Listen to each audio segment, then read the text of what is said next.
3% commission to translate this, the billionaire said. The maid's black daughter stunned him. Hello everyone. Before we begin today's story, I have a small favor to ask. Please hit subscribe and turn on the notification bell so you never miss our channel's new videos. It's quick, free, and the best way to support us in bringing you more dramatic stories. Your support means the world to us. Where are you watching from? Drop your city or country in the comments below. Thank you very much. Now, let's dive into today's story. It was a cold, dreary afternoon in late November when Tasha Williams, a young black girl no older than 14, found herself standing at the entrance of a lavish office building in downtown Manhattan. She had never set foot in a place like this, with its gleaming marble floors and towering glass windows, but today was different. She had been asked to translate a document for a billionaire, a man who had never even considered speaking to someone like her, let alone giving her a task. As she walked in, the doors swung open with a soft hiss, and she was greeted by the cold, indifferent faces of the staff who worked tirelessly behind the scenes, making sure everything ran smoothly. She couldn't help but feel out of place, her worn sneakers barely making a sound on the polished floors, the thin, faded jacket she wore offering little protection from the biting chill of the office's air conditioning. Tasha had been helping her mother with cleaning jobs in the building for months, but this felt different. She was there to do more than clean. She was there to prove herself. The billionaire, Mr. Gregory Markham, sat at a large oak desk, his back turned to her as he typed away on his laptop, his fingers moving quickly. He didn't look up when she entered. The room was filled with the hum of the air conditioning and the soft rustling of papers, but it was the sound of Tasha's hesitant footsteps that broke the silence. Miss Williams, right? Mr. Markham finally spoke, his voice cold and detached as he turned to face her. She nodded, feeling a lump rise in her throat, but managed to hold her ground. I assume you know why you're here, he continued, glancing at the stack of papers on his desk. Tasha swallowed hard. Before speaking, yes, sir. I'm here to translate this document for you. His eyes flicked over her once more, as if sizing her up. There was something about the way he looked at her that made her feel small, insignificant even. Well, he said, with a slight smirk, I'm offering you a commission. 3% of what this document is worth once it's translated and delivered. Tasha's heart skipped a beat, but it wasn't excitement she felt. It was disbelief. She had never been offered anything like this in her life. 3%, she asked, struggling to hide the surprise in her voice. Mr. Markham leaned back in his chair, hands clasped in front of him. That's right, he said, his eyes narrowing slightly. 3%. It's a generous offer, considering your background. Tasha felt a sharp pang in her chest.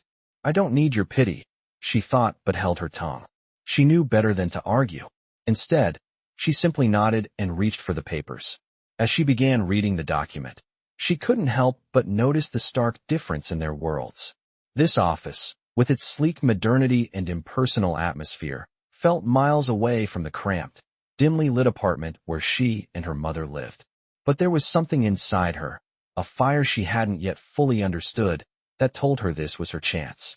This was her moment to show everyone, show him, that she was more than the sum of her circumstances.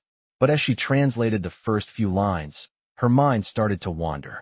She thought about her mother, who had worked tirelessly for years, cleaning these same floors without ever being acknowledged. She thought about the injustices she had seen, how people like her were always expected to remain in the background, invisible, just another face in the crowd. And then, without warning, she heard the words that would change everything. You'll get 3%, but don't think for a second that you're worth more than that, Mr. Markham said, his voice dripping with condescension. Tasha froze. The words stung, but they also ignited something deep within her. Something fierce. Something that told her she wasn't going to let him, or anyone else, define her worth. And in that moment, she realized that this wasn't just about translating a document. This was about proving that her value couldn't be measured by the amount of money someone was willing to pay her. As she looked up at him, her eyes unwavering, she knew that this was only the beginning. I had never seen Mr. Gregory Markham's office this quiet before. The constant hum of the building, the clinking of coffee cups, and the soft shuffle of feet in the hallways had all disappeared. Now, it was just me and him. Me, standing in the center of a space that felt more like a museum than a place of work, and him, watching me as if I was some kind of test he was eager to examine. The cold, sterile air was a stark contrast to the warmth of my tiny apartment, where I spent most of my nights translating papers for my mom's cleaning jobs. But today, this office was mine, even if just for a moment. The only sound in the room now was the faint tapping of my pen against the desk as I glanced back down at the document before me. It was a foreign language, a few pages long, but it felt different this time. This wasn't just a task to keep food on the table. This was a chance to prove something. Prove that I was more than just the daughter of a maid. I wasn't sure what that something was, but it was there, bubbling up in me. I had always known I was capable of more. "You're not what I expected." Mr. Markham's voice broke through my thoughts, his tone flat, though I could hear the faintest trace of curiosity in it. "I thought you'd be more reserved. You're not at all like the others." The others. Those who didn't deserve to even be in the same room as him, let alone be given the chance to work on something so important. I didn't let his words affect me, though. I knew what he meant. People like him didn't expect much from people like me. But that was exactly the point. I looked up at him, meeting his eyes directly. "What do you mean by that?" I asked, my voice steady. I could feel the heat rising in my chest, but I refused to let it show. I had come this far, and I wasn't about to back down now. He leaned back in his chair, his fingers drumming idly on the edge of the desk. "I thought people from your background would be, how do?" I put this, more cautious. "Reserved. But you're not." He paused, as if waiting for me to respond. I didn't. His gaze lingered on me for a moment, but I could tell he wasn't really seeing me. He was seeing someone else, someone who fit into the mold he expected people like me to be in. But I wasn't that person. I was the one who had taken up the challenge he had thrown my way. No hesitation, no second thoughts. "I guess I'm just different," I said, shrugging nonchalantly, as if the words didn't matter. But they did. I wasn't just translating his words. I was translating my entire life, every decision I had made up to that point. I wanted him to understand that I wasn't going to let him define me, even though I wasn't quite sure how to do that yet. Mr. Markham let out a breath and leaned forward, his elbows resting on the desk. "I didn't think people like you had the nerve to speak up. I'll admit, I'm surprised." The comment stung, more than I would ever let on. People like me. It wasn't the first time I had heard those words. It was how the world saw us, just one step above invisible. But not anymore. Not today. There was a beat of silence before I spoke again, this time with more conviction. "I don't need to be invisible," I said, my words coming out more firmly than I had expected. "I'm here to do the job. I'm here because I can do it better than most people. You'll see that." He raised an eyebrow, clearly intrigued by my sudden confidence. "We'll see," he muttered under his breath. His eyes flicked back to the papers on his desk, but I could see it in his face. He was curious now, watching me more closely than he had before. It was a strange feeling, like I was being examined, but for the first time, I wasn't afraid of the gaze. I wasn't shrinking away. I was standing tall, and as I finished translating the document, I realized something. This wasn't just about the job. It was about proving that my value wasn't tied to my background, my mother's job, or where I came from. I was more than those things. I was a force of my own. When I handed him the completed translation, he didn't look at it right away. Instead, he looked at me, really looked at me for the first time. "You're right," he said, his voice soft but laced with an unexpected respect. "You are different." It wasn't much, but it was enough. Enough for me to know that I had made an impression, and it was the first step in showing the world, and him, that I was more than just a maid's daughter.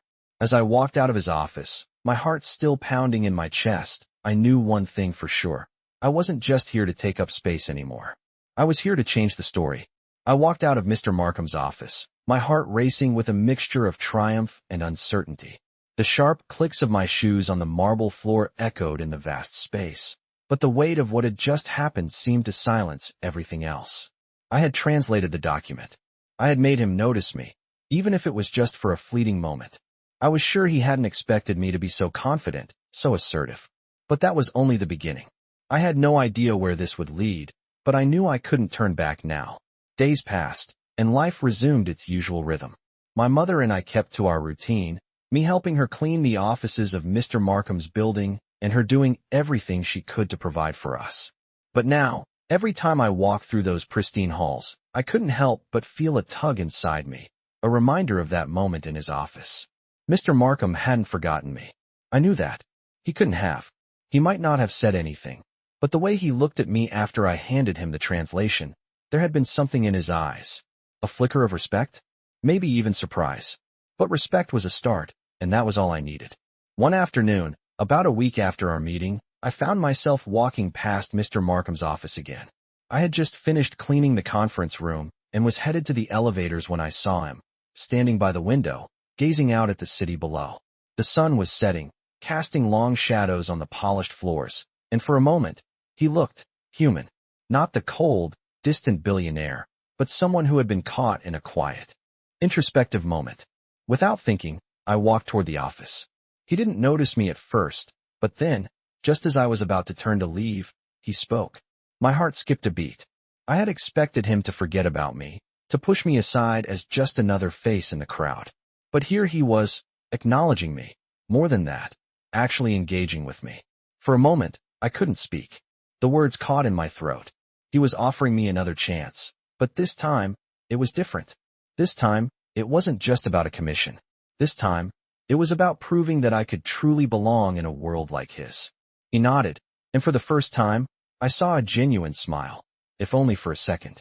He gestured to the chair in front of his desk. Sit down. Let's talk. As I sat down across from him, the silence between us felt less oppressive than before. He was no longer the towering figure behind the desk, and I wasn't the intimidated maid's daughter standing before him. In that moment, we were two people, connected by something unspoken, something that neither of us fully understood yet. It was a simple question, but I knew the answer was everything. I leaned forward, feeling the surge of confidence rise within me. I would approach it with the understanding that the words on that paper mean something. They're not just transactions or instructions. They represent something much bigger, something that could change everything. His eyes flickered for a moment, almost as if he was considering what I said. You're not like the others, he murmured, more to himself than to me. I wanted to respond, to challenge him, but something about the way he said it felt like it wasn't just an observation. It was an acknowledgement. He didn't respond right away. Instead, he leaned back in his chair, his fingers tapping on the desk. For a moment, I thought I might have said too much, but then he nodded slowly. And just like that, everything changed. No longer was I just cleaning his office or delivering documents. Now, I was part of something bigger, something that could shift the very power dynamic between us. I knew it wouldn't be easy. It never was. But I wasn't afraid. I wasn't going to let anyone define who I was or what I could become. As I left his office that afternoon, I felt a quiet confidence inside me. I didn't know how this story would end, but I knew one thing for sure. This was just the beginning. I stood in front of Mr. Markham's office, my heart pounding in my chest. It had been a week since our conversation, and the weight of his offer still hung heavily in the air. He had given me the opportunity to prove myself, to show that I wasn't just the daughter of a maid, that I was capable of more than cleaning the very offices I was now working in. But this wasn't just a job. It felt like a test, one that could change everything. My hands were slightly trembling as I held the documents in front of me, ready to present them. The task seemed simple enough. Translate a series of legal documents into English. But for me, it felt like much more. I wasn't just translating words. I was translating my future, my worth. As I entered the office, Mr. Markham was at his desk, looking down at some paperwork, his expression unreadable. He didn't look up at first, but I could feel his eyes following me as I made my way toward the desk. For a moment, there was silence between us, a palpable tension that hung in the air. Miss Williams, he said, breaking the silence with his usual cool tone. I see you've brought the documents. Yes, sir. I replied, my voice steady, though inside I was a bundle of nerves. I placed the papers on his desk, my hands brushing against the smooth surface as I stepped back slightly. I watched him, hoping for a sign that he saw something in me. His eyes flicked over the papers, then back to me, and for a moment, there was nothing but silence. He was reading me again, I could tell. The same way he had the first time we met. After what seemed like an eternity, he nodded. I'll take a look at these later, he said, his voice distant. But you've done what was asked. That's good. You've earned my respect, Miss Williams. The words hit me harder than I expected. Earned his respect? It was the first time anyone in his world had ever said something like that to me. in the building where I had been invisible for so long. To hear those words from him, it felt like validation, like I was finally seen. But I couldn't let myself get distracted. This was just the beginning. I had to prove that this wasn't a fluke, that I was capable of more than just translating papers. "Thank you, Mr. Markham," I said, nodding. But inside, my mind was already racing, thinking about what came next. I couldn't afford to stop here. He leaned back in his chair, his fingers drumming on the desk. "You know," he said thoughtfully, "I've been thinking about our conversation the other day. About what you said." My heart skipped a beat. Had he been thinking about me? Or was it just another passing moment for him? "What did you think about?" I asked, trying to keep my voice even. He met my gaze, his eyes sharper now. "You're not what I expected. I'm used to people with your background being quiet, submissive. But you're not. You've got fire in you. You've got something." I didn't know what to say.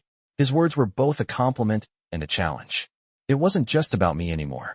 It was about everything I had worked for, everything my mother had worked for, everything we had sacrificed to get to this point. He continued, his voice steady but tinged with something almost approving. "You've earned your place here, Miss Williams. But this world, it's not kind. You'll need more than fire to survive in it." I wasn't sure if he meant that as a warning or a challenge. Either way, I knew he was right. I couldn't rely on my spark alone. I needed to be smart. I needed to show him that I could handle whatever came next. "I understand," I said, my voice low. "I won't let you down." He nodded, as if satisfied with my response. "Good. Because I don't give second chances, Miss Williams. You'll either sink or swim. And right now, I'm watching to see if you'll make it." The words hit me hard, but they also fueled me. I wasn't about to sink. Not now. Not after everything I had done to get here. And not after this man had finally noticed me. As I left his office, my mind was already racing, mapping out what I needed to do.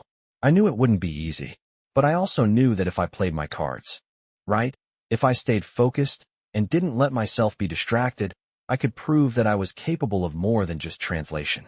The next few days passed in a blur. I worked harder than ever, diving deep into the documents Mr. Markham had given me. I didn't just want to do the job. I wanted to do it better than anyone else could. The pressure was mounting, but I didn't care. It was the fire inside me that kept me going. Every day, I showed up, determined to push forward. Mr. Markham seemed to take notice of my effort. He no longer looked at me with mere curiosity. There was something else there now, respect, maybe, or at least acknowledgement. And with that acknowledgement came a sense of power. Power that I had never known before. One afternoon, after a long day of work, I was heading to the elevator when I heard his voice call out behind me. "Miss Williams." "Yes, sir." I turned, slightly startled. He stood there for a moment, looking at me with a hint of something unspoken in his gaze. "You're doing well," he said simply. "Keep it up." And just like that, everything changed. Not just the job, not just the translation. It was me, changing in ways I hadn't even fully realized yet. I was more than just the maid's daughter. I was someone who could stand on my own 2 feet, and I wasn't going to let anyone forget it. As I walked to the elevator that night, I felt something shift inside me. A small but powerful sense of belonging. This wasn't the end. This was just the beginning. I had no idea what to expect when I walked into Mr. Markham's office that afternoon. The past week had felt like a whirlwind, filled with tasks, translations, and countless hours of work that were slowly becoming more than just a job to me.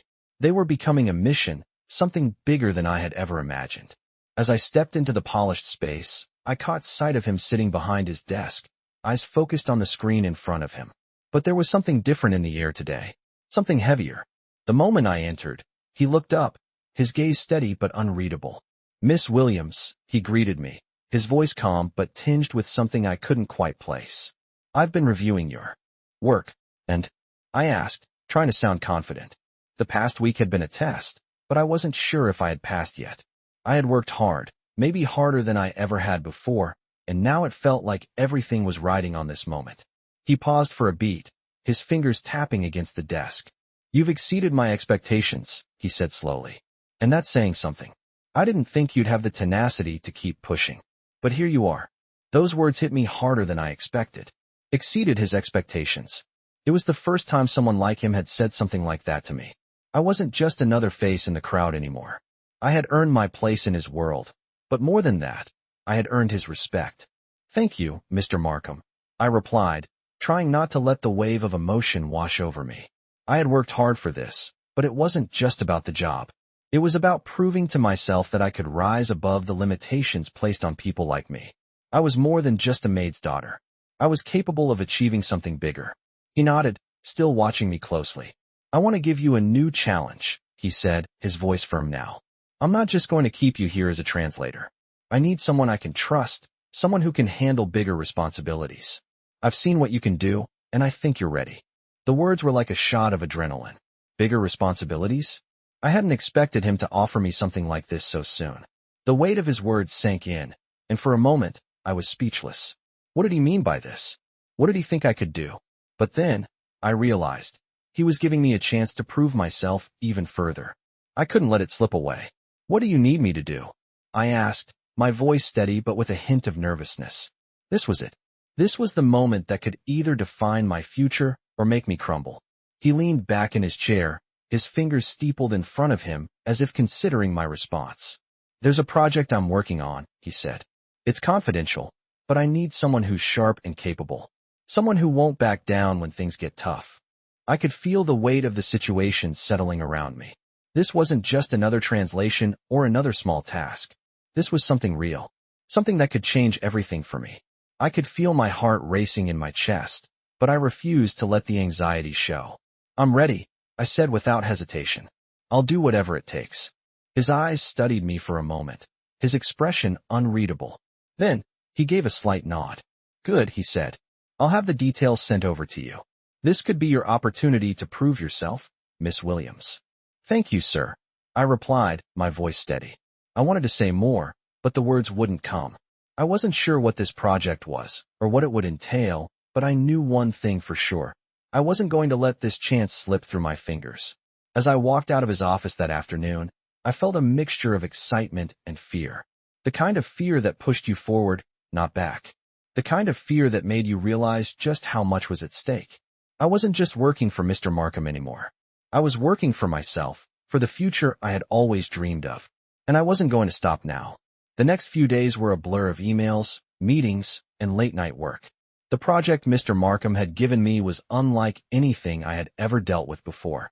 It was complex, challenging, and demanded everything I had. But I was determined to rise to the occasion. In those quiet moments when the world outside felt far away, I found myself thinking about my mother. She had worked so hard for so long, and now I was doing this for her too. I wasn't going to let her sacrifices go in vain. I would make her proud. And then, one afternoon, as I was sitting at my desk, my phone buzzed. It was a message from Mr. Markham. Meet me at the office at 5 today, the message read. We need to discuss the next steps. My heart skipped a beat. This was it. This was the moment where everything could either fall into place or fall apart. I couldn't let that happen. Not now. As I arrived at his office that evening, Mr. Markham was already there, standing by the window, looking out over the city. There was a sense of finality in the air, like everything was leading up to this one moment. When he turned to face me, his expression was serious, but there was something else there too, something that I couldn't quite read. I've been thinking, he said, his voice low. You've done well, Miss Williams. Better than I expected, and I think it's time to take this to the next level. The words hung in the air between us, and I felt a rush of hope flood through me. This was it. This was the chance I had been working for. I'm ready, I said, my voice steady. But inside, I was racing with anticipation. I wasn't going to let this slip away. I had earned it, and I was going to prove that I was ready for whatever came next. He smiled, the smallest of smiles, but it was enough. Good. We're going to take a chance on you, Miss Williams. Let's see where this leads. And just like that, everything changed. The path ahead was uncertain, but for the first time, I felt like I was standing in a place where I belonged. I wasn't just the maid's daughter anymore. I was someone who could stand tall, shoulder to shoulder with the people who once overlooked me. As I left his office that evening, I knew this was just the beginning. And I wasn't going to let anyone, or anything, stand in my way. I woke up early the next morning, the sunlight streaming through the window and casting a warm glow across my small room. It was a feeling I had longed for, a sense of accomplishment, a feeling that my hard work was finally paying off. But there was something else, something deeper that I couldn't quite place. The last few weeks had been a whirlwind of intense work, long hours, and constant pressure, but it wasn't just about the job anymore. It had become something more, something that could change everything for me and for my mother. As I stepped into the bathroom and splashed cold water on my face, I couldn't help but think about the conversation I'd had with Mr. Markham the night before. "We're going to take a chance on you, Miss Williams." The words echoed in my mind, the weight of them both a comfort and a challenge. I had never felt this kind of responsibility before, never. Had someone believed in me the way he did. But with that belief came the expectation to succeed, to prove that I was worthy of the chance he had given me. After finishing my morning routine, I dressed quickly and grabbed my bag. As I made my way to the building, I couldn't shake the feeling of anticipation that had settled in my chest. Today was important. Today was when everything could either fall into place or fall apart. I had no intention of letting it fall apart. When I arrived at the office, the atmosphere was tense. There was a buzz in the air, like something big was about to happen. People rushed around, making calls, finishing up last-minute details. Mr. Markham's office was on the top floor, and as I entered the elevator and made my way up, I tried to calm my nerves. This was my moment. I had to make it count. When the doors to the elevator opened, I stepped out into the hallway and walked toward his office. The door was slightly ajar, and I could hear voices coming from inside. I hesitated for a moment before knocking softly. "Come in," Mr. Markham's voice called out. As I stepped inside, I saw him standing by the window again, his back to me. But this time, he wasn't alone. There were two other men with him, both dressed in suits that screamed power and wealth. They turned when I entered, and for a moment, I felt like I was in the wrong place, an outsider in a world I didn't belong to. "Miss Williams," Mr. Markham said, turning to face me.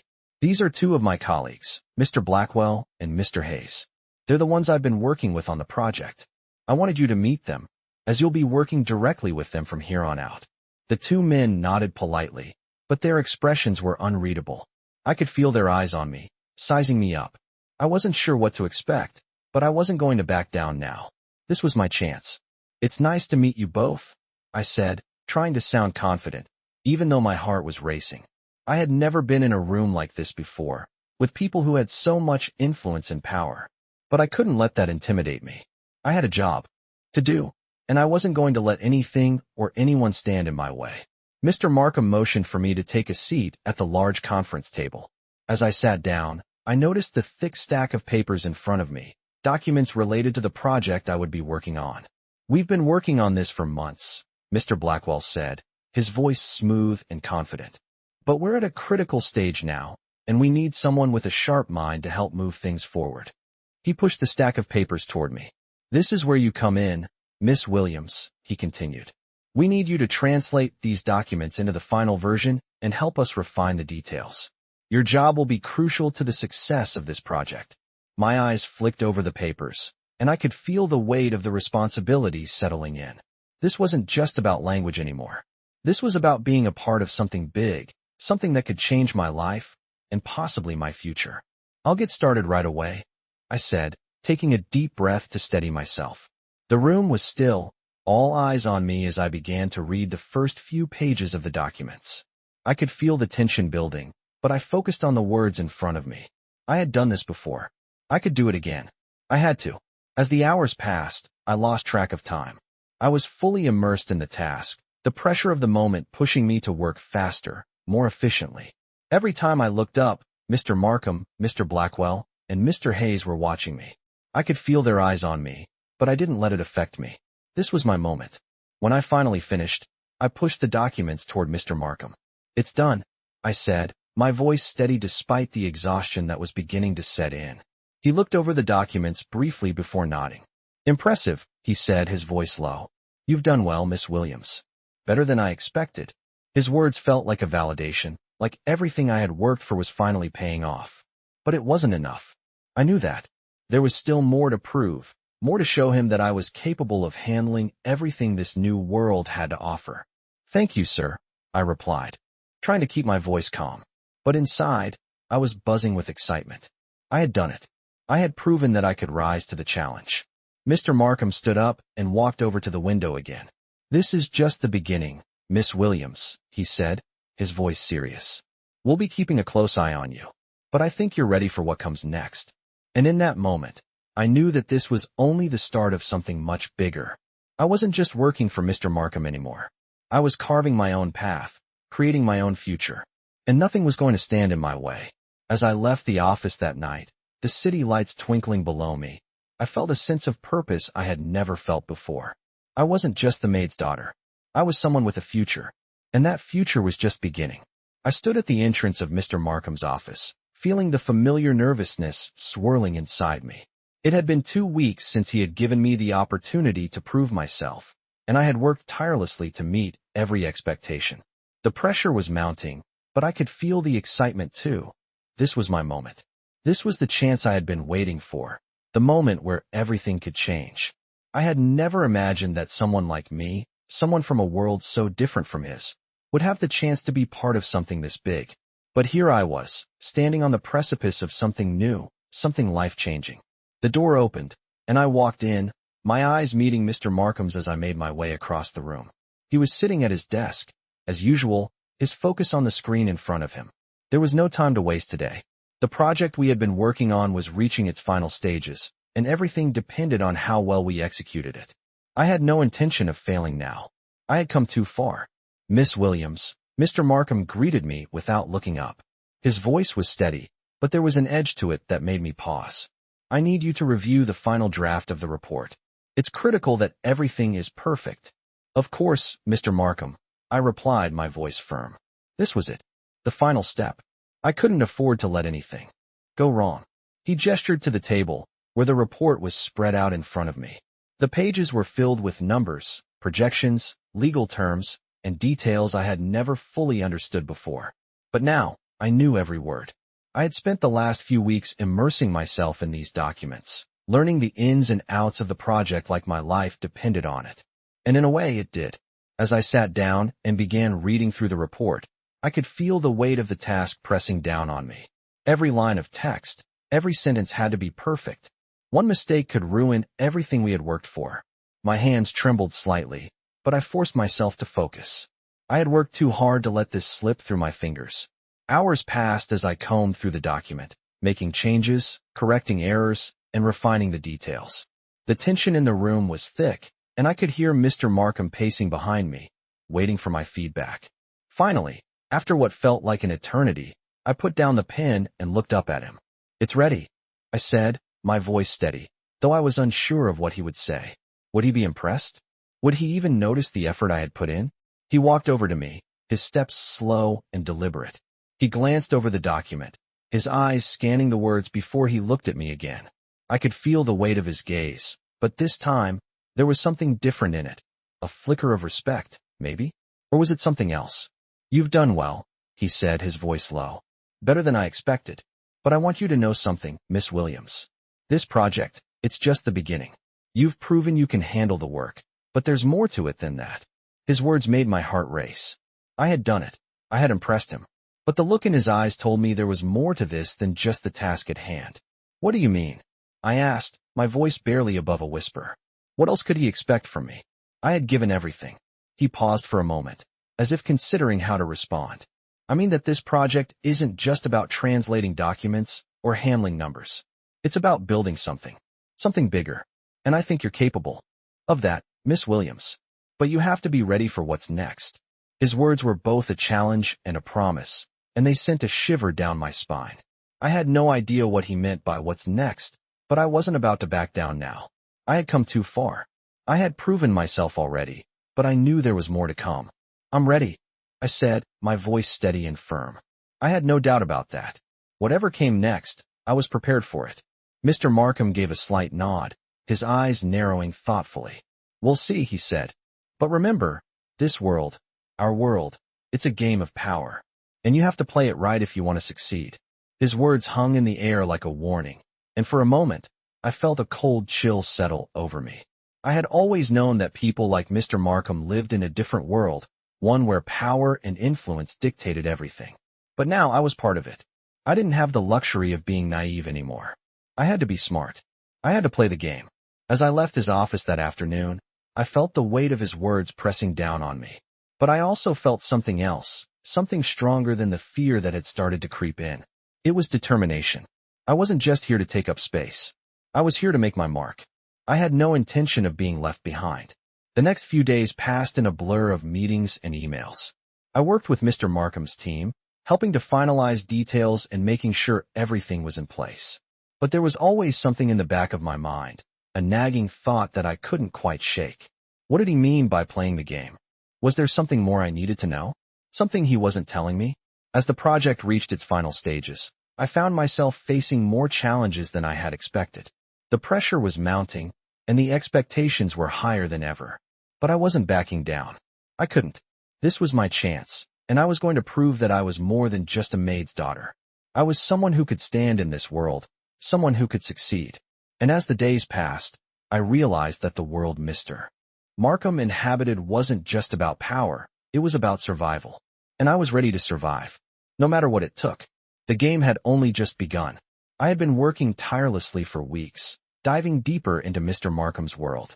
The project that had started as a simple translation had evolved into something much bigger, and now I found myself navigating a labyrinth of corporate deals, high-stakes meetings, and intense expectations.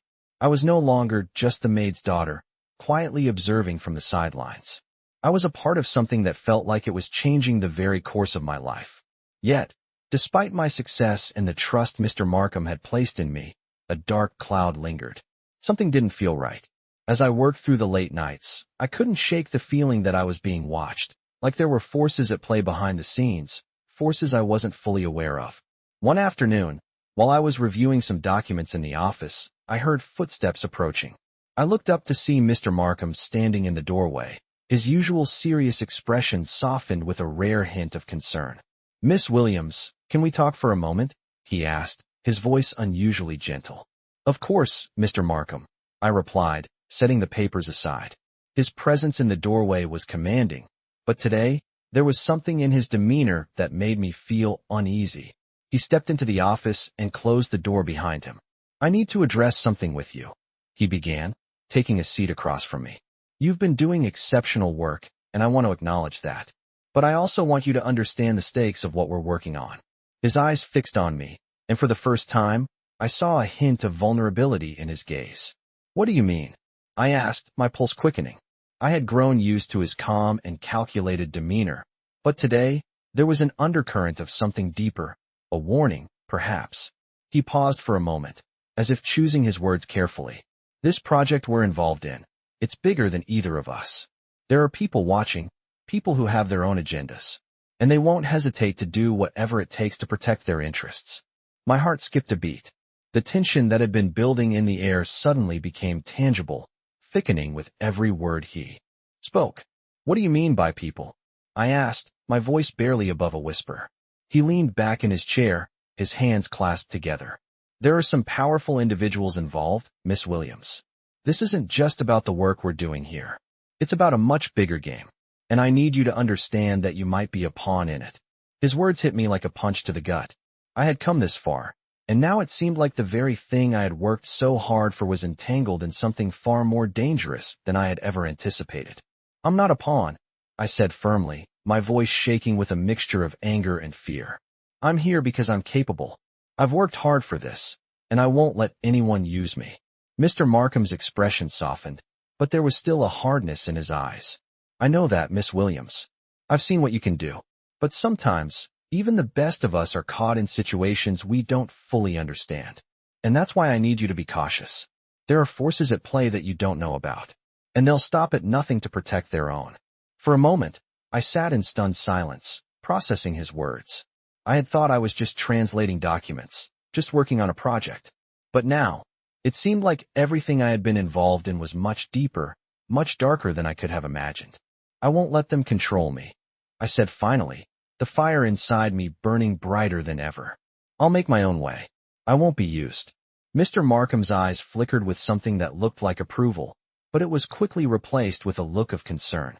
"That's exactly why I'm warning you, Miss Williams. People like us, people who don't play by the rules, they make powerful enemies.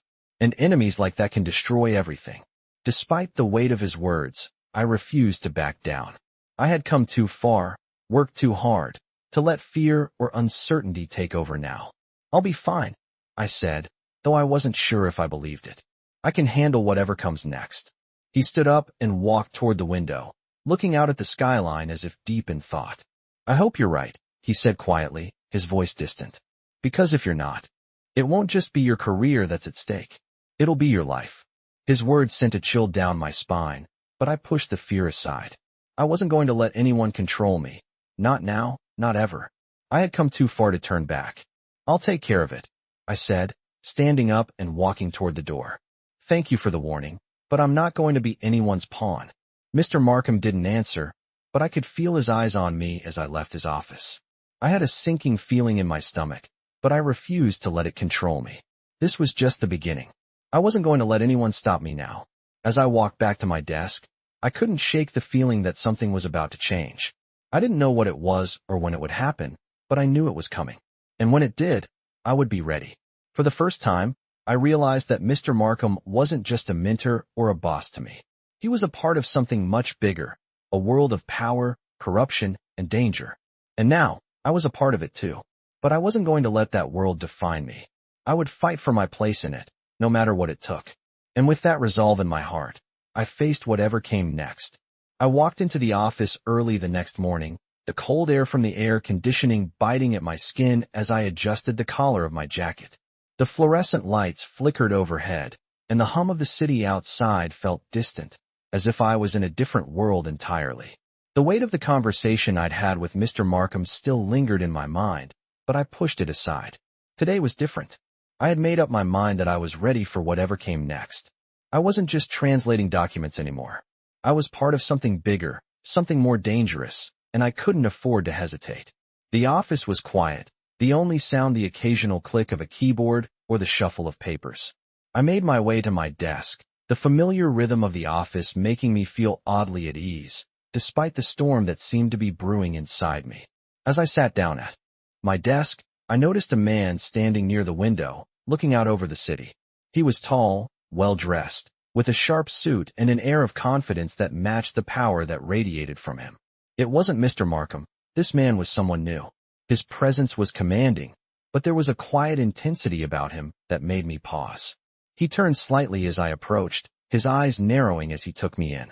I stood up straighter, trying to mask the unease that suddenly crept over me. Who was this man, and why was he here? The man studied me for a moment, and I felt his gaze penetrate deeper than it should have. It was the kind of look that made me feel exposed, like he was seeing through me. He took a step closer, closing the distance between us. The words hit me like a slap. I had known that the stakes were high, but this was different. He wasn't just talking about a business deal. He was talking about something much more dangerous. The man's lips twisted into a small smile, though it didn't reach his eyes. Let's just say that the people you're working for, the people you're trusting, they have their own agendas. And they're not as noble as you might think. My stomach tightened. I had seen Mr. Markham's world. The power, the wealth, the influence, but I had never considered that there could be something darker, something more manipulative lurking beneath the surface. I had been so focused on doing the job, proving myself, that I hadn't stopped to question who I was truly working for. The man stepped even closer, his expression hardening. You don't have a choice in the matter, Miss Williams. You're already in it. You're already involved. The only question is whether you want to be in control or be controlled. His words felt like a threat, even if he didn't say them directly. I took a deep breath, trying to steady myself. I couldn't let him intimidate me. I had worked too hard to get to this point, and I wasn't going to let anyone derail me now. The man's eyes flickered with something that could have been amusement, but I wasn't sure. Scared? No, but you should be. There's more at stake here than you realize. You think Mr. Markham is your ally, but I can assure you, he's not. He's just another player in this game, just like the rest of us. His words left a bitter taste in my mouth. What was I really a part of?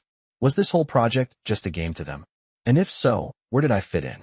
I had started this journey believing that my hard work would be enough, that I could prove myself and make something of my life. But now it felt like the rules were changing, and I wasn't sure if I was ready for them. Before I could respond, the man turned and walked toward the door. You'll figure it out soon enough, he said over his shoulder. I just wanted you to know what you're dealing with. No more illusions, Miss Williams. The game is real, and it's not going to stop until it's over. He left without another word, leaving me standing there, my mind racing with 1,000 questions. What had I just heard? What had he meant? I tried to shake the feeling of dread that settled in my chest, but it wouldn't go away. The man was right about one thing. I wasn't just translating papers anymore. I was in the middle of something far bigger than I had ever imagined. And now, I had to figure out how to survive it. The rest of the day passed in a blur. I worked through the documents, trying to focus, but my mind kept drifting back to the conversation I had had with that mysterious man. Was Mr. Markham really the person I thought he was? Or was he just another part of a much darker world? By the time I left the office, the sun was setting, casting a golden glow across the city. But despite the beauty of the scene, I couldn't shake the unease that clung to me. I was in the middle of a game where the stakes were higher than I had ever realized, and now, it was up to me to figure out how to play. As I walked through the streets, I knew one thing for sure. I wasn't going to back down. I had come too far. I would survive this, no matter what it took. But I also knew that survival meant more than just doing my job. It meant learning the rules of this world, understanding who I was really dealing with, and figuring out how to come out on top. And so, I kept walking, step by step, deeper into a world I didn't fully understand but was determined to conquer. I sat at my desk, the faint hum of the office around me barely registering as I tried to focus on the pile of papers in front of me. The weight of the conversation I had with the mysterious man lingered in my mind. His words echoed in my head, reminding me of the stakes that were higher than I had realized. Mr. Markham's world wasn't just about business deals and corporate strategies. It was a world of power, manipulation, and hidden agendas. I had come so far, but now I found myself questioning everything. Was I really in control, or was I just another pawn in a game I didn't understand? Despite the uncertainty swirling in my mind, I pushed forward. I couldn't afford to let fear take over. Not now. Not when I had worked so hard to get here. I had a job to do, and I was determined to do it better than anyone else. As I reviewed the final details of the project, I could feel the pressure mounting. The deadline was fast approaching, and I needed to make sure everything was perfect. But the weight of the situation kept growing. The more I dug into the project, the more I realized how deep it went. I was involved in something far more dangerous than I had initially understood. The stakes weren't just about the work I was doing for Mr. Markham. They were about the very world I was stepping into. And now, I had to decide whether I was willing to face the consequences of being part of it. That evening, after finishing my work for the day, I decided to take a walk. I needed space to think, to clear my mind. The streets were busy, people rushing to their destinations, each person lost in their own world. But I felt a strange sense of detachment, as if I were observing everything from a distance. The life I had been living before, working with my mother, doing simple tasks to make ends meet, felt so far away. I had come so far, but I didn't know if I was ready for what was next. As I walked, I couldn't help but think about my mother. She had worked so hard her entire life, never asking for anything in return. She had always taught me the value of hard work and perseverance.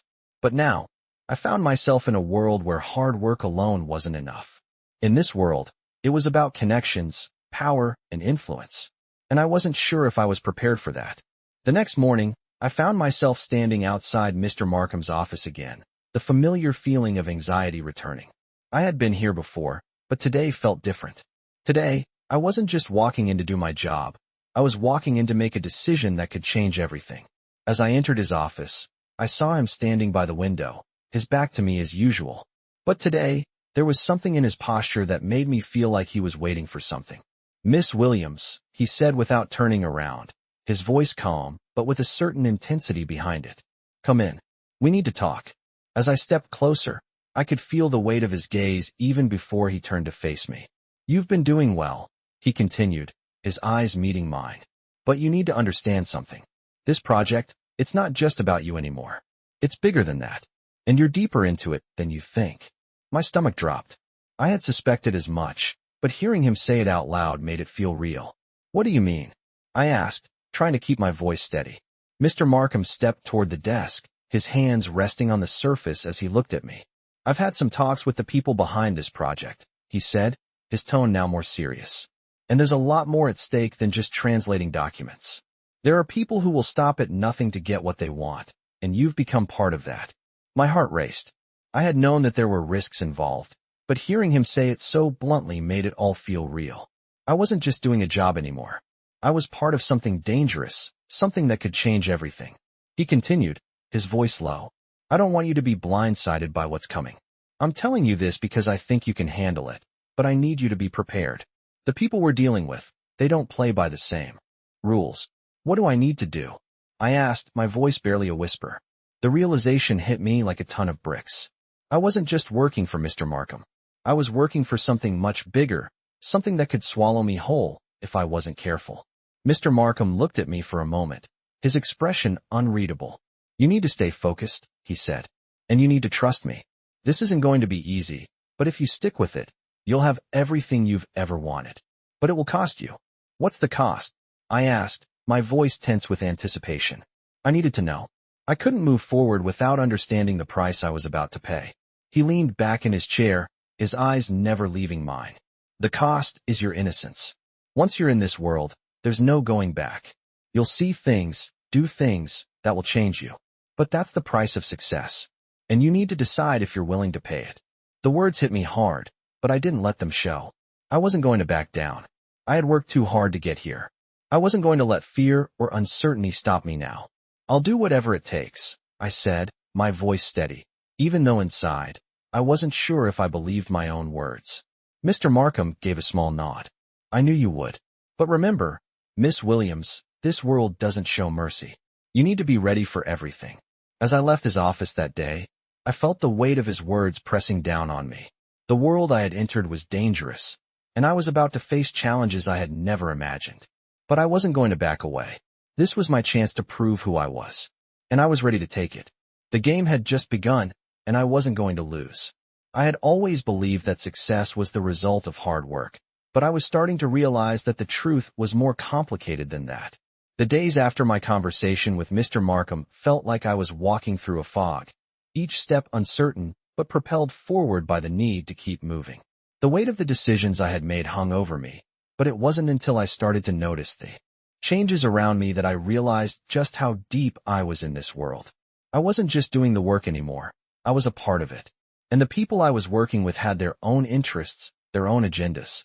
As I sat at my desk, reviewing the final details of the project, I couldn't help but think back to everything that had led me here. I had worked so hard to prove myself, to show that I was more than just the daughter of a maid. But now, as I stared at the documents in front of me, I could feel the weight of Mr. Markham's words pressing down on me. This world was dangerous. There were things going on behind the scenes that I didn't fully understand yet. But I wasn't going to stop. I had come too far to turn back now. The phone rang, breaking my concentration. I picked it up, expecting a colleague, but it was Mr. Markham. His voice was calm, but there was a note of urgency in it that I couldn't ignore. Miss Williams, I need you to meet me in the conference room, he said. Now, there was something in his tone that sent a chill down my spine. I knew something was happening, something important. I grabbed my notes and walked to the conference room, my mind racing with possibilities.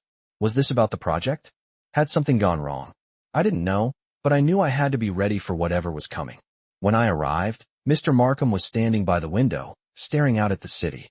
He turned to face me as I entered, his eyes hard, but with a flicker of something I couldn't quite place. He didn't say anything at first, just motioned for me to sit. What's going on? I asked, my voice steady, though I could feel the anxiety building in my chest. He paused for a moment before speaking. You're deeper into this than I thought.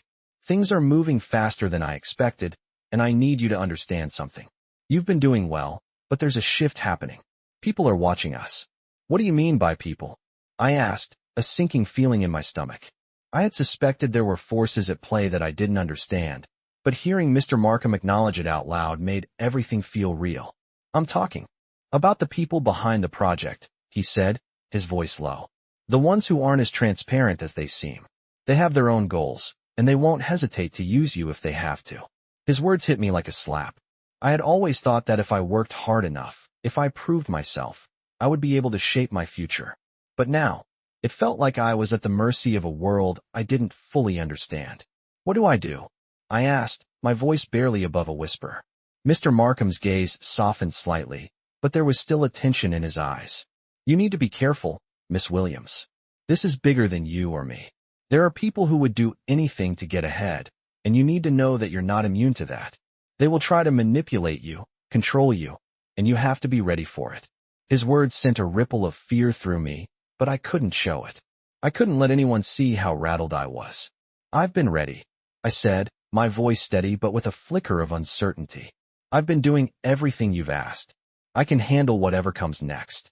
Mr. Markham looked at me for a long moment, his expression unreadable. You think you're ready, but there's more to it than just doing your job, he said, his voice quiet. In this world, you can't just work hard and hope for the best. You have to make decisions that will change the course of everything. And sometimes, those decisions come with consequences. The weight of his words hit me again. This wasn't just about proving myself anymore. This was about playing a game I wasn't sure I was prepared for. And the worst part was, I didn't know who I could trust. What kind of consequences? I asked, my mind racing. I had never imagined this would be part of the job. I had never thought that I would be asked to make decisions with such far-reaching implications. He didn't answer right away. Instead, he turned back to the window, his hands clasped behind his back. I'm not going to sugarcoat this for you, Miss Williams, he said finally. There's a reason people like us are at the top. We make decisions. We take risks. And sometimes, those risks are more dangerous than we realize. I can handle it, I said, trying to convince myself as much as him. I've been through worse. Mr. Markham turned to face me again, his eyes narrowed. I hope you're right. Because what comes next will change everything. There's no going back once you're in this. The finality of his words echoed in my mind as I left the conference room. I had always known that there were risks involved, but now, it felt like I was standing on the edge of a precipice, and I wasn't sure if I could climb back up. But one thing was certain. I wasn't going to let anyone make the decision for me. I had come too far. I was going to make my own way, no matter the cost. As I walked back to my desk, I realized something. I wasn't just part of this world anymore. I was in it. And now, it was up to me to decide how I would play the game. And with that realization, I knew I wasn't going to back down. The game had just begun. I had always believed that things could only get better if you worked hard enough. But the world I had stepped into, the one I was now fully immersed in, had a way of breaking that belief. The conversations, the decisions, the threats, all of it had left me questioning whether I had what it took to not just survive in this world, but to thrive. The stakes were higher now, and every move I made seemed to bring me deeper into a game I wasn't sure I understood. But one thing was clear, there was no going back. The next few days felt like a blur. I was running from one meeting to the next, each one more intense than the last. The project I had been working on was finally coming to fruition, but with it came even more pressure. I could feel the weight of the decisions I was making. There were so many lives at stake, so many moving parts that I had to keep track of. Every phone call, every document, every word I typed felt like it could change the course of everything. And then, one afternoon, the bombshell hit. I was sitting in my office, going over some final details for a report when I received an email. From Mr. Markham. It was brief, no pleasantries, just a set of instructions. Meet me in the conference room in 30 minutes. Bring everything. My stomach tightened as I stared at the screen. This wasn't just a routine meeting. I could feel it in my bones. Something was happening. When I arrived in the conference room, Mr. Markham was already there, his back to me as usual, looking out the window at the city below. I stepped inside, the door clicking shut behind me, and he turned to face me, his expression as unreadable as ever. You've done well, Miss Williams, he began, his voice calm, but there was a sense of finality in his words. But now, we need to move to the next phase. There are people who are going to test you. You've proven yourself to me, but this world doesn't care about your ability. It cares about your loyalty. His words hit me like a punch. Loyalty? That wasn't something I had signed up for when I started working with him. I had come here to prove myself, to do the work, and maybe, just maybe, earn my place in this world. But loyalty? That was something different. Something deeper. Loyalty to whom? I asked, my voice steady but my heart pounding in my chest. I needed to know. I needed to understand exactly where I stood in this world. Mr. Markham's eyes flickered with something that could have been amusement, or perhaps something darker. Loyalty to those who control the game, Miss Williams. People who are willing to do whatever it takes to maintain their power. He paused, watching me carefully. You've been chosen because you're smart. You're capable. But that means you'll also be targeted. You have to decide now if you're willing to play the game. The words were chilling, and for the first time since I'd entered this world, I felt completely out of my depth. I had thought that my hard work would speak for itself, that I could prove my worth simply by doing my job. But now it was clear, it wasn't enough to be good at what I did. I had to choose a side, and that choice would define everything. What happens if I don't choose? I asked, trying to keep my voice from trembling. The question felt like a dare, but I wasn't sure if I wanted to know the answer. Mr. Markham's gaze hardened, his jaw tightening. Then you risk everything. Your position, your future, even your life. The people who are watching you won't hesitate to eliminate anyone who doesn't fall in line. You're either with them or against them. My mind raced as I processed his words. This wasn't just a job anymore. It was a test of survival. And the price of failure was far greater than I had imagined. I won't be controlled, I said, my voice sharp, even though I wasn't entirely sure I believed my own words. I wasn't going to let anyone dictate my future, no matter how powerful they were. Mr. Markham's expression softened for a moment, but then he leaned forward, his voice low. You're already controlled, Miss Williams. You just don't realize it yet. His words hung in the air, and I felt a chill creep over me. I wasn't sure what he meant, but there was something in his tone that made me feel like I was about to step into a world I couldn't escape. I had no choice but to play the game. The question now was, how would I play it? What's the next step? I asked, my voice steadier now, the fear I felt giving way to a hard resolve.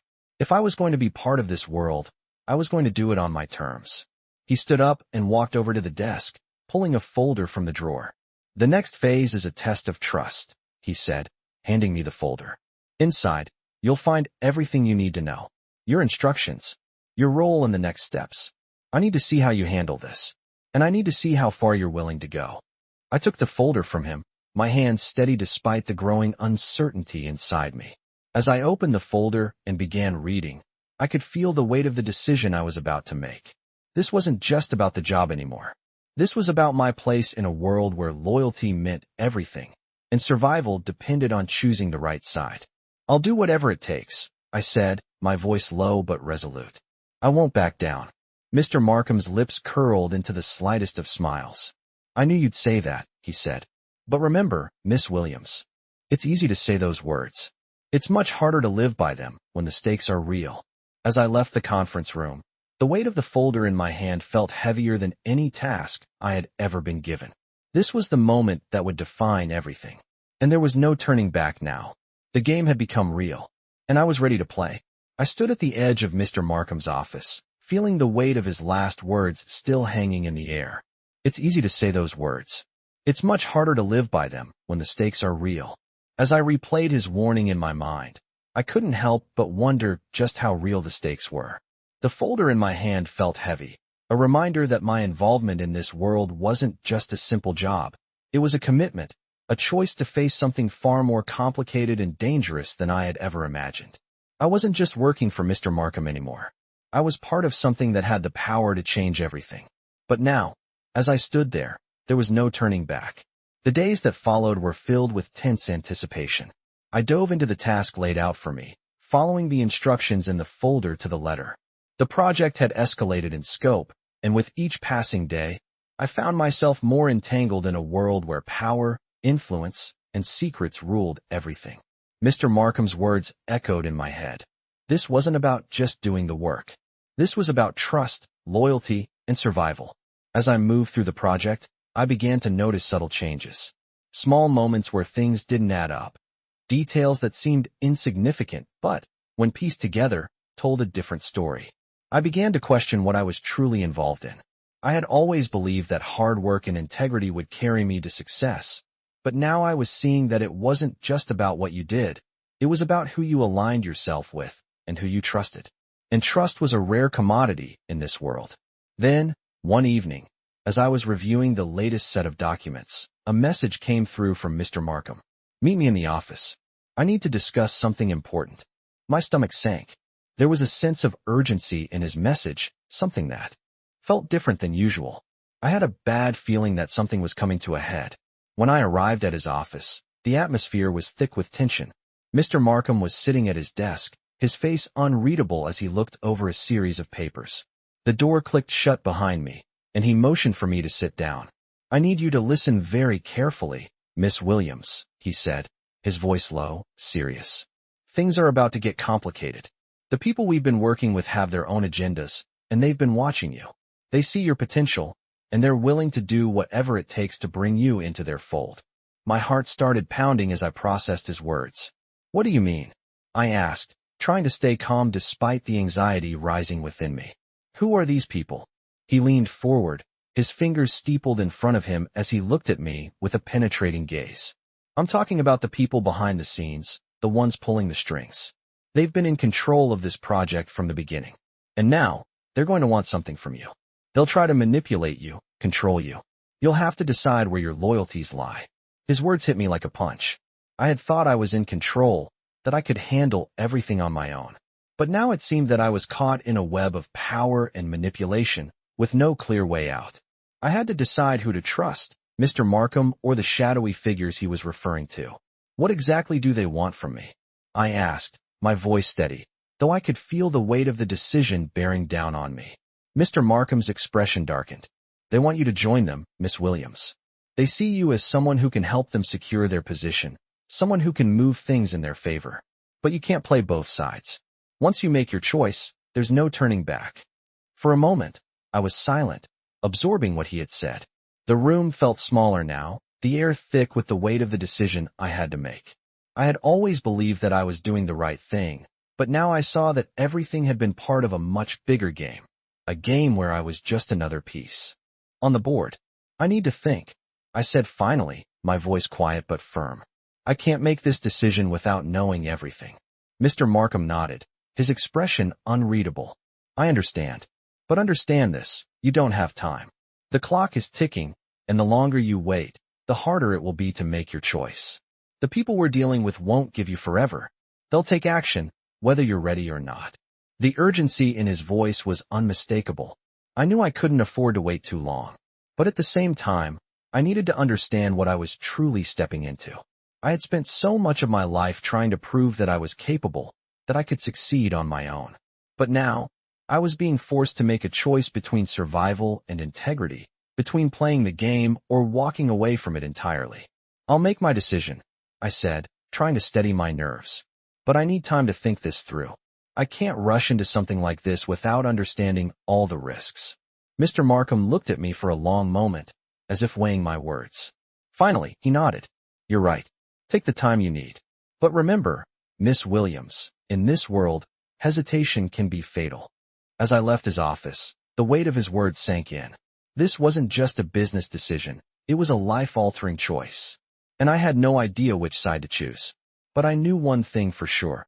I couldn't afford to be caught in the middle. I had to choose a side, and I had to do it soon. As the night fell, I walked through the city streets, the lights casting long shadows across the pavement.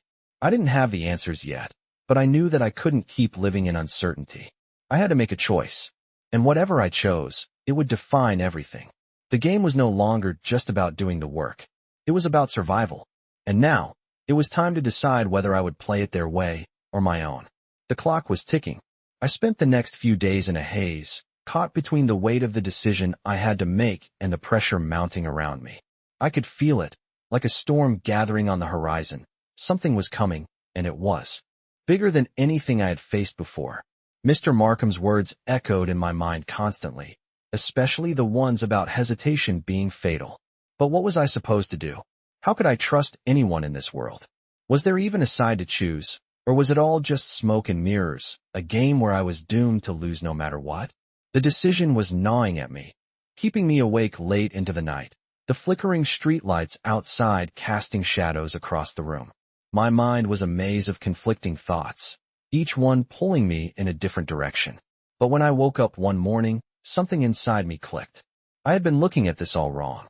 It wasn't about loyalty to someone else. It was about loyalty to myself.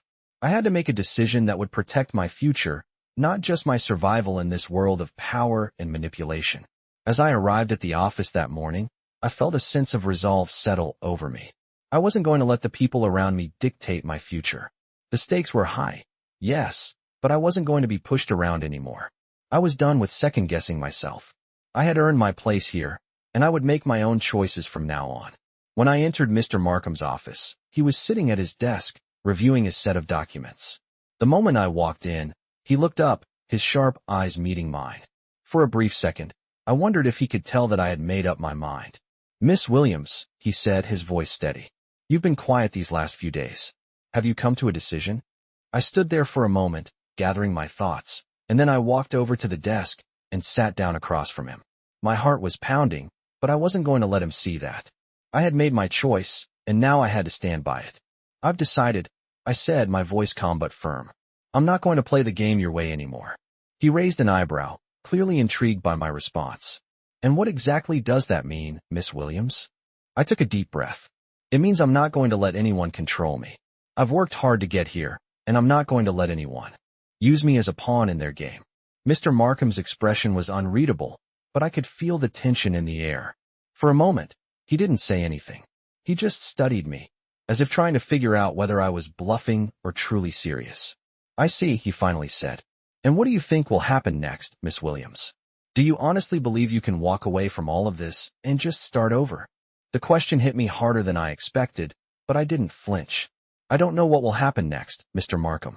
But I do know that I can't stay in a situation where I'm constantly being manipulated. I don't need anyone else's approval. I've already proven myself. For the first time, I saw a flicker of something in his eyes, maybe respect, maybe surprise. But it was quickly replaced by a steely resolve. You're playing a dangerous game, Miss Williams, he said, his voice low. The people you're dealing with won't take kindly to this, and they won't hesitate to retaliate. I can handle it, I said, my voice firm. I'm done being scared. He leaned back in his chair, studying me for a moment. You remind me of someone, he said quietly. Someone I used to know. Someone who thought they could control their own fate. But in this world, fate isn't something you control. It's something you fight for. And if you want to fight, you'll need more than just courage. His words stung, but I didn't let them show. I had come too far to back down now. I'm not afraid of a fight, I said, standing up. I'll take whatever comes next. But I'm not doing it your way. I'm doing it my way. Mr. Markham looked at me, a mixture of admiration and warning in his eyes. Very well, Miss Williams, he said, his voice soft but with an edge to it. But remember, you're not the only one playing this game. And the rules are always changing. As I turned to leave his office, I could feel the weight of the decision settling into my chest. There was no going back. I had made my choice, and now I had to live with it. But deep down, I knew that it was the right choice. I wasn't going to let anyone control me. I wasn't going to let anyone dictate my future. The world I had entered was ruthless, and I knew that the road ahead wouldn't be easy. But I was done being a pawn in other people's games. I was going to fight for what I wanted, and I was going to make sure that no one would stand in my way. As I walked through the city, the noise of the streets almost seemed to fade away, and for the first time in a long time, I felt a sense of clarity. I was in control now, and that made all the difference. The game was far from over, but this time, I was playing on my terms. I had spent the last few weeks building momentum, pushing myself further into Mr. Markham's world. It wasn't just about the work anymore. It was about proving I could survive in this game. I was constantly analyzing the people around me, trying to decipher their motives, to understand the invisible threads pulling everything together. I had started to think that I was finally in control, that I had made the right choice by standing my ground.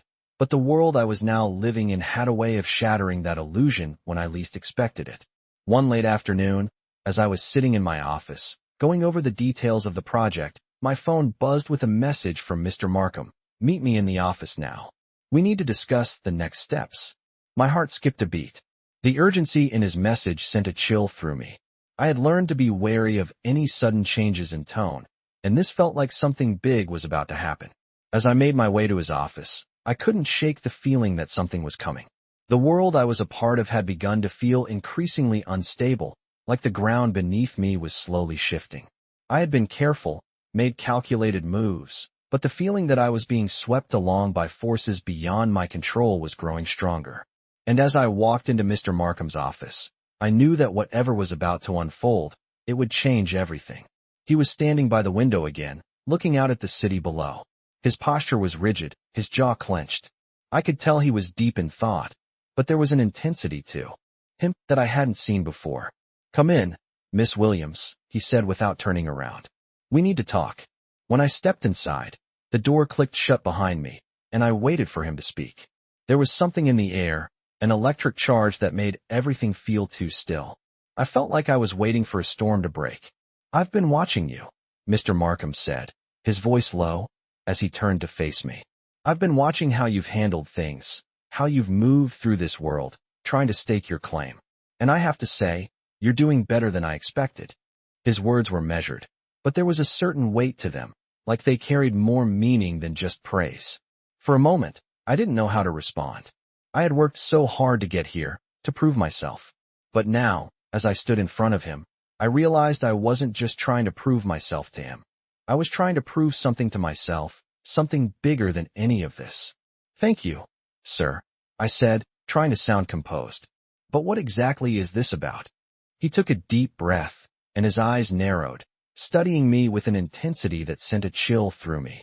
"You've made a lot of progress, Miss Williams. But there are things I didn't tell you before. Things that are starting to affect you more directly now. You're getting too close to the heart of this. And that's a problem." His words hung in the air, thick with meaning. I could feel the tension building, but I didn't flinch.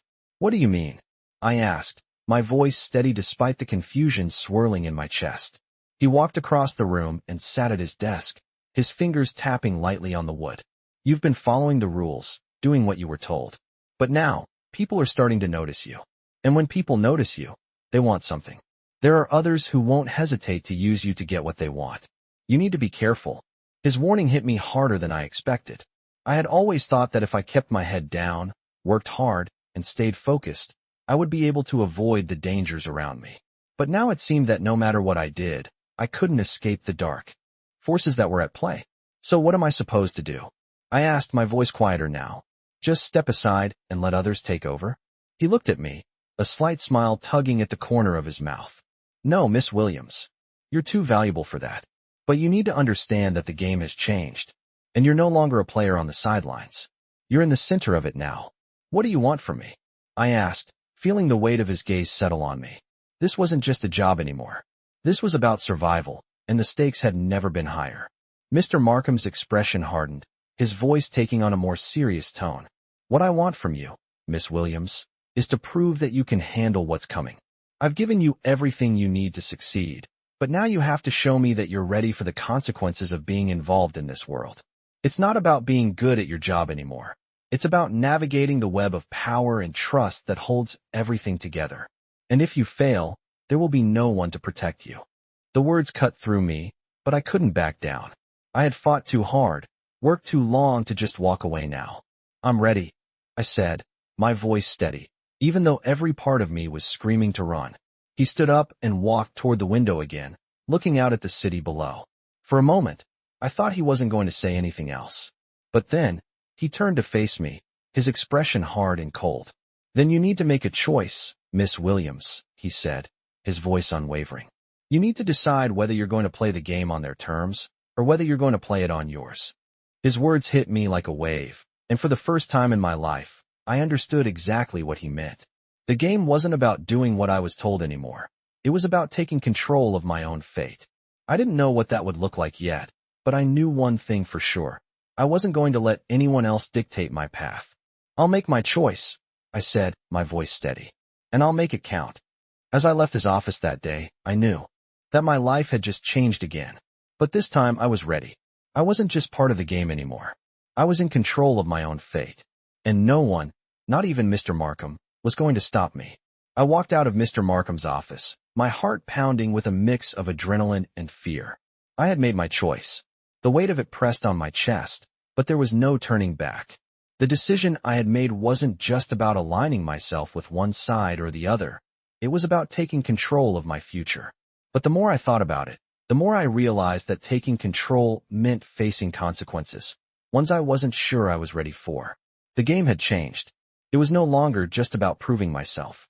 It was about survival, and I had no idea what that would look like now. The days after my conversation with Mr. Markham felt like I was walking on a razor's edge. Every action, every word seemed loaded with meaning. I wasn't sure who I could trust, and the paranoia that crept into my thoughts had become my constant companion. But I couldn't afford to be weak. I couldn't afford to doubt myself now. I had chosen my path, and it was time to walk it. One evening, as I sat at my desk, going over the details of the project, my phone buzzed with a message from Mr. Markham. Meet me at the office in an hour. We have to discuss the next steps. The urgency in his words was unmistakable. I had a sinking feeling in my stomach. What now? As I arrived at his office, the air seemed thick with tension. Mr. Markham was pacing in front of the window, his face set in an expression I had never seen before, one of concern, maybe even fear. He turned as I entered, his gaze locking with mine, and I felt a wave of unease sweep over me. Miss Williams, you've been doing well. Better than I expected, he said, his voice steady but with an underlying tension. But we've reached a point where the game changes again. Things are about to get more dangerous. My heart skipped a beat. Dangerous? The word struck me like a slap. I had known this wasn't going to be easy, but I hadn't realized just how deep. I had gotten into it until now. What do you mean? I asked, trying to mask the fear creeping into my voice. He turned away from me and walked over to his desk, picking up a folder and handing it to me. I've been getting reports about some shifts happening within the people we're dealing with. The ones who've been calling the shots from the shadows. They've started making moves, and it's clear they want more from you. They want to see how far you'll go. The weight of the folder in my hands felt heavier than anything I had ever held before. More from me? I asked, my voice barely above a whisper. What do you mean? Mr. Markham's expression was unreadable as he sat down across from me. They know you're capable. They know you've been making decisions, taking charge. And that's why they're watching you. They're waiting to see if you'll be willing to cross certain lines. Lines that will define who you are in this world. My mind raced. What was he asking me to do? What lines was he talking about? I've already made my choice, I said, trying to sound confident, though the doubt I felt was gnawing at me. I'm not going to back down now. Mr. Markham leaned forward, his eyes never leaving mine. That's the problem, he said quietly. Once you've made your choice, there's no going back. You can't just walk away from this world. You'll be forced to make decisions you can't take back, things that will change you forever. The people we're dealing with, those at the top, they don't care about your morals. They care about power, control, and loyalty. And if you want to stay in this, you'll have to choose between your integrity and your future. His words cut through me, sharper than any blade. I had always believed that doing the right thing would protect me, that if I just kept my head down and did the work, I would be rewarded. But now I saw the truth of it. In this world, doing the right thing didn't matter. The rules were different, and I was just another player in their game. I'll do whatever it takes, I said, my voice firm, though I wasn't sure I fully believed it. I've come this far. I'm not going to stop now.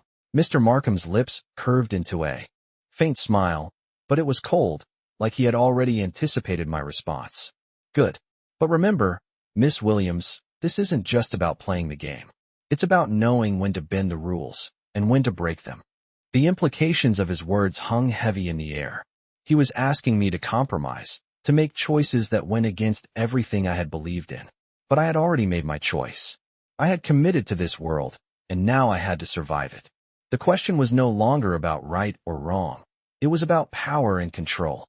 As I left Mr. Markham's office, I felt a deep sense of foreboding settle in my chest. I had crossed a line. There was no going back from this. But I couldn't afford to let fear stop me. I had worked too hard, come too far, to let anything derail me now.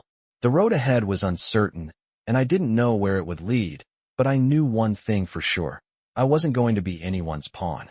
I was going to make my own way, even if it meant breaking a few rules along the way. As I walked through the darkening streets, the weight of the decision settled over me. I wasn't just trying to survive anymore. I was trying to control my fate, and that meant making choices that would shape everything. The world I was in was brutal, but it was the world I had chosen, and I would fight for it, no matter the cost. The game had changed, and I was ready to play. I had made my choice. The decision had been made in the quiet, tense moments after my meeting with Mr. Markham. There was no going back. But now, as I walked into the building the next day, I couldn't shake the feeling that I was being watched. Every glance, every interaction, felt like a test. I had always known that stepping into this world would come with risks, but now, more than ever, I felt the weight of those risks bearing down on me. The people I was working with were playing a game I wasn't sure I was prepared for. But I had made my choice. I had chosen to play, and now I would have to survive it.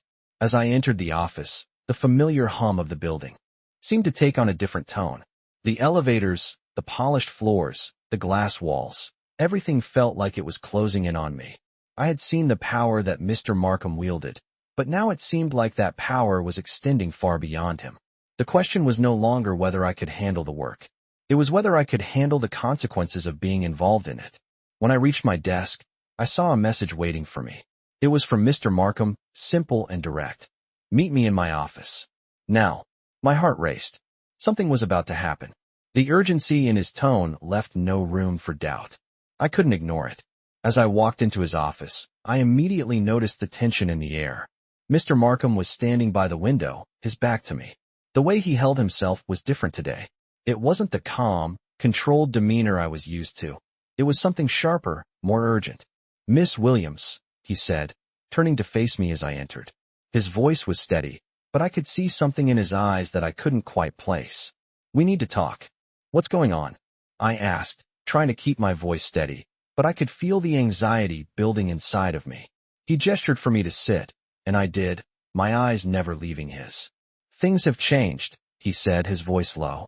"The people we've been dealing with are getting more aggressive. They want control, and they want it now. They've been watching you, Miss Williams. Watching everything you do." The words sent a chill down my spine. "What does that mean?" I asked, my voice barely above a whisper. Mr. Markham didn't answer right away.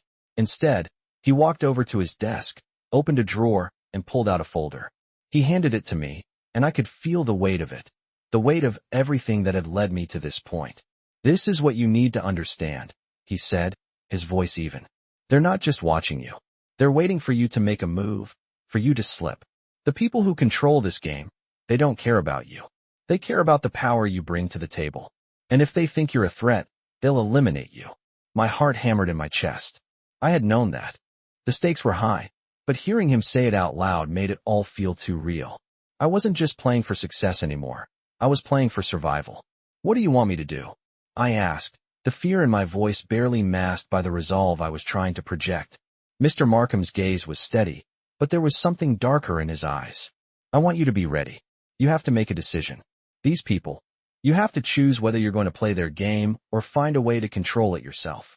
The weight of his words pressed down on me. I had already made my choice, hadn't I? I had chosen to fight, to survive in a world where trust was a commodity and loyalty was a tool to be used. But now, as I sat there in front of him, I realized that the choice wasn't as simple as I had thought. There was no clear path. There was no winning in this game without making sacrifices. "How do I fight back?" I asked, my voice stronger now, though I could still hear the uncertainty in it. "How do I protect myself from them?" Mr. Markham's face hardened, and for the first time, I saw the full weight of the world he had been living in. "You protect yourself by making them believe you're one of them. You play their game better than they do. You become indispensable. You become a threat to them, but one they can't afford to remove." The realization hit me like a tidal wave. I wasn't just playing for survival anymore. I was playing to stay in the game, to keep my position, to stay valuable. The cost of failure wasn't just losing my job or my status. It was losing everything. "What if I can't do it?" I asked, my voice quieter now, almost a whisper. "What if I don't have what it takes to keep up with them?" Mr. Markham's eyes softened, and for a moment, I saw the man beneath the cold, calculating exterior. "Everyone has their breaking point, Miss Williams. But the question is, what are you willing to sacrifice to avoid it?" His words hung in the air, heavy with the weight of everything that had led us here. There was no easy answer. There was no simple way out of this. The game wasn't just about skill or intelligence. It was about survival. And survival meant making choices I had never imagined I would have to make. As I left his office, the gravity of the situation hit me. I had walked into this world thinking it was all about proving myself, about earning my place. But now I saw the truth. The world I had entered wasn't a place where hard work and talent would get you ahead. It was a place where you had to play the game. And to play it, you had to know when to bend the rules, when to break them, and when to make the toughest decisions of your life. There was no going back now. The game had changed, and it was time for me to decide if I was going to control my future or let it control me. The stakes had never been higher. I couldn't escape the feeling that everything around me was beginning to unravel. The decision I had made to stand my ground had seemed so clear at the time, but now, as I sat in my office that morning, I was starting to realize just how deep I was in this world. Mr. Markham had warned me about the consequences of making the wrong move, and the more I thought about it, the more I realized I had crossed a line I couldn't undo. I wasn't just a part of a business deal anymore. I was in the middle of something much more dangerous, and the stakes were higher than I could have ever imagined. The tension that had been building for weeks finally reached a breaking point when I received a message from Mr. Markham. "We need to meet now." His tone was short, almost cold, and I could feel the weight of it pressing on my chest. Something had shifted, and I wasn't sure if I was ready for whatever was coming next. When I entered his office, the air was thick with tension. Mr. Markham stood by the window, his back to me, his posture rigid as if he were waiting for something. I couldn't read his expression, but I could feel the unease radiating from him. As soon as I stepped in, he turned, and for the first time in a long while, there was no trace of the calm, controlled persona I was used to. Instead, he looked like someone who had been pushed to the edge, someone who knew the consequences of what was about to happen. "Miss Williams," he said, his voice low but firm, "we're at a crossroads. You've done well, but we've reached a point where the game has changed. The people we're dealing with, those we've been trying to keep at bay, they've noticed you. And now, they're moving in." My heart skipped a beat as the reality of his words set in. I had always known that I was a part of something bigger, but now, it felt like I was being pulled into a storm. "What are you saying?" I asked, my voice shaky despite my best efforts to keep calm. Mr. Markham's gaze hardened, and he walked toward his desk. "I'm saying that you're no longer a small player in this. You're a target, and those who want to take you down, they won't hesitate. They'll use everything at their disposal." The air in the room felt suffocating, and I realized that this was what he had been warning me about all along. I wasn't just working on a project anymore. I was in the middle of a battle for control over my future, control over my place in this world. "I can't back down now," I said, my voice firmer than I felt. "I've worked too hard to get here. I'm not going to let them push me around." Mr. Markham's lips curled into a tight smile, but there was no warmth in it. "You don't understand, Miss Williams. It's not just about fighting back. It's about choosing the right moment to make your move. If you make the wrong move, you're done. You have to play their game, but you have to play it smart. If you don't, they'll swallow you whole." The words hung heavy in the air, and for the first time, I felt a flicker of doubt creep into my mind. Could I survive this? Could I outsmart the people pulling the strings? Or had I already put myself in too deep to make it out? Mr. Markham took a deep breath and seemed to gather himself. "I'm giving you one last chance to back out of this. You can leave now, walk away, and never look back. You'll still have your dignity, and you'll never have to deal with this world again. But if you stay, if you continue down this path, there's no going back. You'll be in it for good. And the consequences, those you can't predict." My mind raced as I thought about his offer. On one hand, I had the opportunity to leave, to step away from this dangerous game before it consumed me. But on the other hand, I had already come so far. I had proven myself, built something that was mine, and walked away from the life I had once known. Leaving now meant giving up everything I had fought for. "I'm staying," I said, my voice more certain than I felt. "I've already made my choice." Mr. Markham's expression softened for a moment, as if he had expected that answer. "Then we'll do this your way," he said quietly. "But be prepared. The people we're up against, they won't just attack you directly. They'll come at you from all sides. They'll use your past, your fears, everything you've ever cared about to break you. And when they do, you'll have to decide who you trust." His words were like a warning, but there was no turning back. I had made my decision, and now I had to face the consequences. I wasn't going to let fear control me anymore. I was going to fight for what I had earned, fight for the place I had carved out for myself in this world. As I left his office that day, I couldn't help but feel a sense of finality. This wasn't just about business anymore. It wasn't about surviving in a world that had been made for others. It was about proving that I could handle anything that came my way. The game had changed, but I was ready to play. The storm was coming, and I was determined to stand my ground. I walked into the office with a steady resolve, but I could feel the tension in my chest, like an electric current running through me. The past few days had been a whirlwind, and everything seemed to be converging on this moment. I had made my decision. I wasn't going to back down. But the weight of it all was starting to press harder with every step I took. I had come this far, fought this hard, but now I was facing the real consequences of my choices. The people behind this project had started to make their move. and I could feel the walls closing in around me. When I entered Mr. Markham's office, he was standing by the window again, staring out at the city. He turned when he heard me step inside, and I could see the strain in his eyes. There was no pretension now, no veneer of control. He was as much a part of this game as I was, but even he couldn't escape the truth of it. "Miss Williams," he said, his voice low, almost weary. "We've reached the point of no return. You've done well to get this far, but now you're in their sights. The people we've been dealing with, they won't hesitate to do whatever it takes to get what they want." His words sent a cold shiver down my spine.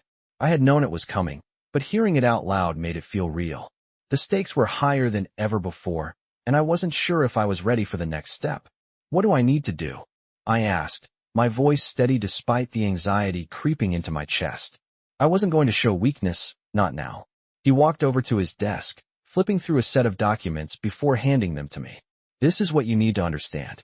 There's a shift happening in the background, an unexpected move by the people pulling the strings. And it's going to put you in a position where you have to make a choice. A real choice. You've been playing the game, but now it's time to decide what side you're on." The folder felt heavy in my hands. I opened it, scanning the pages quickly. It was a set of new instructions, more detailed, more urgent than what I had received before. I could see the implications of every decision outlined before me. The risks were greater than anything I had anticipated. "You're telling me I have to choose now?" I asked, though I already knew the answer. This had always been about choices, about survival. Mr. Markham nodded, his gaze unwavering. "The people we're up against, they're not playing by the same rules. And neither should you. You've been following orders, doing your job, but now you need to take control. You need to make the next move, and you need to make it quickly." The gravity of his words hung in the air. I had already made my choice to stay in this world, to fight for my place. But now, I understood that survival wasn't just about working harder. It was about outthinking the competition, taking control of the game before it took control of me. "I'm ready," I said, my voice steady, though I could feel the weight of what I was about to face. "I'll do what needs to be done." Mr. Markham studied me for a moment before responding. "It's not just about the project anymore. It's about your future. If you're going to survive, you have to take risks, and you have to play the game smarter than they do." The words hit me hard. Play the game smarter? I had been doing everything I could just to keep up, but now I understood that playing smart wasn't enough. I had to manipulate the rules, bend them to my advantage. I couldn't just be a pawn in their game. I had to become the queen. "I understand," I said, feeling the shift inside me, the realization that I was no longer just following orders. I was making the rules now. Mr. Markham's eyes softened slightly, but there was still a coldness in them that reminded me how dangerous this world could be. "Good," he said, his voice low. "But remember, Miss Williams, in this world, trust is a luxury. The people you think you can rely on, they may be your biggest threat. Keep your cards close, and play them wisely." He was right. I had already trusted people who had turned on me before, and now I had to be prepared for anything. The world I was stepping into was full of lies and deceit, and I couldn't afford to let anyone get too close. I had to stay one step ahead at all times. As I left his office, I felt a strange calm wash over me. The game had shifted, and I was no longer just a player. I was in control of my own fate. The weight of the decisions I had to make was still there, but for the first time in weeks, I felt like I had the power to navigate the chaos. The people I was working with, those pulling the strings, were dangerous, but I knew now that I was just as dangerous. If they wanted a fight, I would give it to them. But I would do it on my terms. As I stepped into the elevator and the doors closed, I felt the weight of the choices ahead of me. The stakes were higher than ever, but I wasn't afraid. I had come this far, and I was ready for whatever came next. The game was changing, and I was ready to change with it. I had made it this far. But even as I walked through the grand halls of the building, with the polished floors beneath my feet and the gleaming glass walls around me, there was still a sense of unease in the pit of my stomach. The game had changed, and I had been forced to evolve along with it. I wasn't the same person who had walked in here weeks ago. I had learned to play their game, to manipulate the system, to make the right moves, and I had survived. But survival was a different beast now. It wasn't just about making it through the day. It was about making sure that I remained in control, that I kept my place in this world that had no mercy for weakness. The decision I had made was irreversible, and as I made my way toward Mr. Markham's office, The weight of it all settled deeper into my chest. I wasn't sure what would happen next, but I knew that the only way forward was through. There was no going back. No room for second thoughts. When I entered his office, Mr. Markham was sitting at his desk, looking over some papers. There was an intensity to him that I hadn't seen before, a sharpness that suggested he was ready for something. He looked up when I entered, and for the first time in a long while, his eyes held no judgment, no pretense. He simply looked at me, waiting. "You're here," he said, his voice steady. "You've made your choice, Miss Williams. And now, we see how far you're willing to go." "I'm ready," I said, though the words felt heavier than they should have. I had made the choice to stay in this world, to fight for my place, but now the reality of that choice was hitting me harder than ever. It wasn't just about proving myself. It wasn't just about surviving. It was about what I was willing to sacrifice to stay in this game. He didn't respond. Right away, and for a moment, I felt the weight of the silence between us. Then he stood up, walked to the window, and looked out at the city below. "You're not the first person to get this far, Miss Williams," he said. "But most people don't make it out alive. They get caught up in the game, and it consumes them." My heart raced, but I couldn't afford to show fear. I wasn't here to be consumed. "I'm not most people," I replied, my voice stronger now. "I'm here to win. I'll make sure of it." Mr. Markham turned to face me, his gaze sharp. "That's what I want to hear," he said, his voice quieter now, almost approving. "But remember, winning comes with its own costs.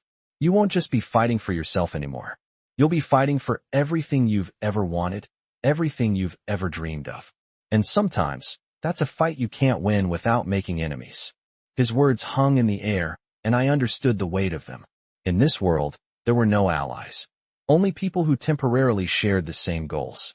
But that didn't matter to me anymore. I had already made my decision. I was in this for the long haul. "I'm not afraid to make enemies," I said, my voice steady. "If they want to fight, I'll give it to them. But I'm not going to lose." Mr. Markham nodded slowly, as though he were appraising my words, measuring them against something only he understood. "I think you're ready, Miss Williams," he said finally. "But you'll need to trust yourself more than ever now. The people you're dealing with, they'll try to break you, to find your weaknesses.